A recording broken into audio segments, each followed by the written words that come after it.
nothing wrong. Why am I getting hit? Sometimes people may think that when they feel in their heart they doing everything they supposed to do. But remember, we're a family. We're a team. One go down, we all go down. One get hit, we all get hit.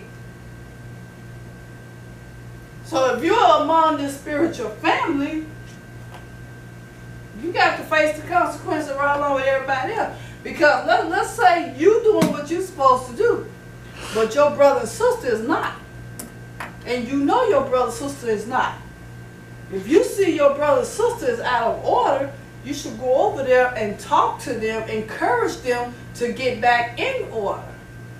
So just because you doing right, don't mean that everybody else is doing right. And that's still going to hurt the church.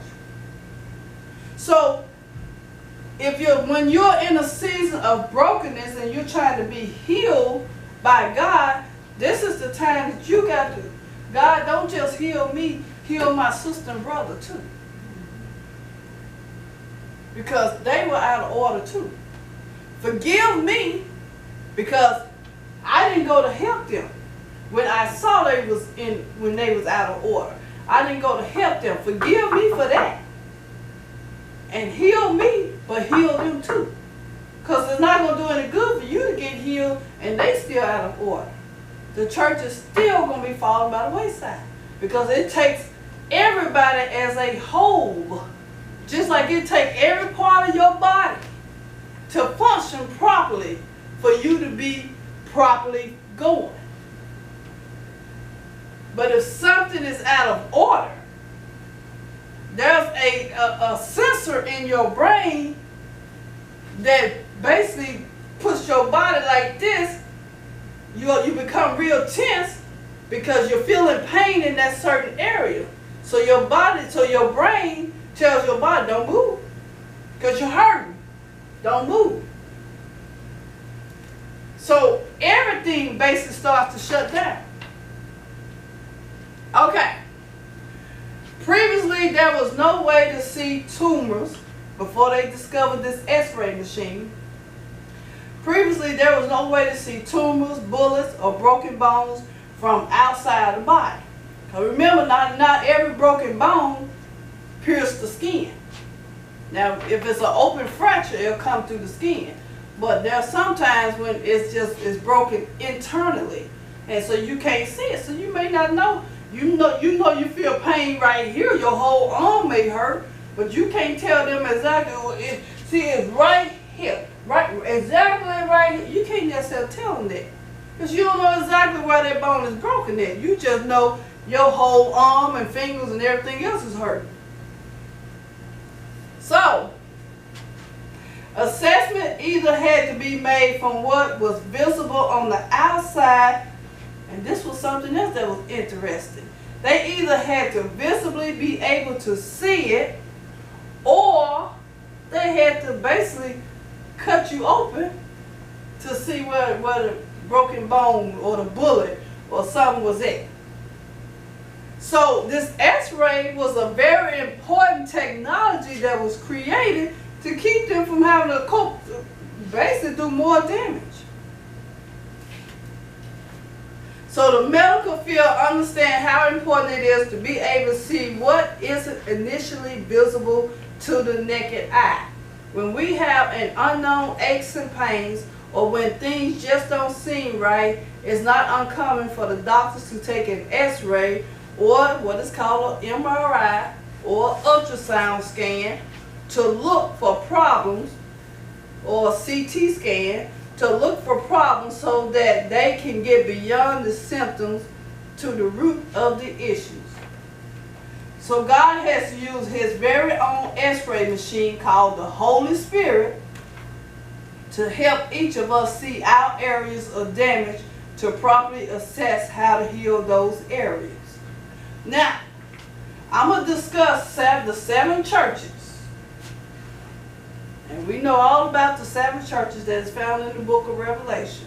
I'm going to discuss the 7 churches. And I guarantee you, those of you that are here and those that are going to be listening to this video, you're You're going to find part of your church in each one of these. And if you say, nope, that wasn't my church. Nope, that wasn't my church. You say that all the way down, you again is blind. And you need to have an x-ray done because you're blind. All right. Now we was talking about the church of Ephesus. Let's dig a little bit more into the church of Ephesus. Okay, the church of Ephesus, which was known as the church without love. The people in Ephesus were hard-working people who endured. They endured working hard. They had patience. They endured a lot of things from a lot of people, although they did not like evil. You got them churches where they already got it set in their head what sin is to them. They hadn't really studied sin in the Bible and got a true understanding. They've already formed in their mind what sin is to them. So if you fall in any of those categories, you're sinning in their mind. They ain't got no true understanding about sin. And they're going to convict you for it because they hated evil. So those type of people is known from the lineage of the church of Ephesus. Okay, from the outside they may have looked like they had it all together, but their hearts were wrong. Now, there was 2 commandments that God gave us. The first commandment was to love your brother as you love yourself. That was the first commandment. And then the second one was to love God. Well, okay, I said that backwards. Love God first and then love your brother as you love yourself. Those was the 2 greatest commandments. So the church of Ephesus, they gotten away from love, and they was all about we got to do it this way or no way, and love wasn't in it nowhere. And a church without love is a dead church. If you can't love your brother even in the midst of their faults, and when I say your brother, I mean those that God have created. You ain't got to like to sin, but you need to love that person. When you can see only what they do and not what you're doing, you may be falling under the church of Ephesus. Okay. Now, what is this? Samaria. Anyway, that's the church that they were the persecuted church.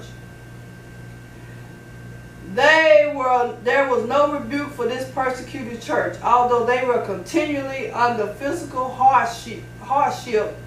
The people of Samaria were promised that they would not be hurt by the second death. They were encouraged to stay faithful even when facing a physical death. Then comes the church of Pergamum. And we're going to break these down a little bit deeper here in just a moment. This was the worldly church. This was the church that did things that was pleasing to them. They did things that would benefit them. It wasn't spirit-led. We got them churches today. You know them churches, they put on certain programs that's going to bring in money for whatever purpose they want it to be for. And they don't do what the Holy Spirit leads them to do to help raise money for somebody out there that's hurting or falling by the wayside. We ain't trying, no, that ain't going to benefit our church unless they can be seen doing it. So those type of people, they refuse to deny Christ.